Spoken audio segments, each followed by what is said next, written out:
gawain natin pagsasaluhan. Pero una sa lahat, tatanungin ko, may natutuhan ba kayo kay Sister Lorna at kay Sister Rose? Saan sila ngayon? Okay. Umiyak pa ngayon. Okay. Magdasal po tayo. Sa ngalan ng Ama at ng Anak at ng Espiritu Santo. Amen. Ama naming makapangyarihan, nagpapasalamat kami sa gabing ito at binigyan mo kami ng pagkakataon na magkatipon-tipon para makinig sa iyong mga salita sa banal na Eucharistia at pagkatapos sa katisismo, pagkatapos ng banal na Eucharistia. Inihiling namin na sa pang-araw-araw ng naming buhay, ang kalooban mo ang masundan.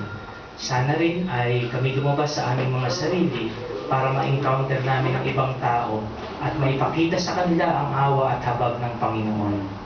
Ngayon, hinihiling namin, basbasan mo ang pagkaing aming pagsasaluhan. Maging lakas nawa ito ng aming pangatawan sa paghahanap buhay, sa pagmamahal sa kapwa at pagdakila sa iyong pangalan. Ito'y hinihiling namin alang-alang kay Kristo, aming Panginoon. Amen. So, bago po ang tayo kumain, i-acknowledge ko po yung bisita natin pare, tinalaban ninyo. May nagpakilala na. Siya na po ang magpapakilala kung anong diocese. Magandang gabi po, no? Galing po kami sa Diocese of Cubao. Bumiyahe po kami dito para sa birthday ni Father Rico. Oh! Pare nga ito, bulero dito. Ako po si RB, no? Pumunta po kami sa Roma because pinadala po kami ng obispo para sa isang short course para sa annulment. No? Hopefully, hindi nyo kailangan. No?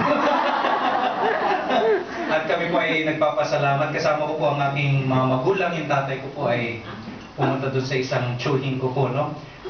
Nag-pilgrimage din po sila, no? Hindi po nila inalam din yung annulment, no? Nag-pilgrimage din po sila at kami rin po ay pauwi na rin, no? Sa Pilipinas, no? Pero ako po ay papasalamat dahil napakalamig dito sa Milan, ngunit napakainit po ng inyong pagtanggap, no? Kaya happy birthday po kay Father Rico at maraming salamat po sa inyong lahat. Kami ni Father ay reverendo pa siya. Kaya batang bari pa lamang po siya, amoy Diyos pa siya. Amoy Diyos pa yan.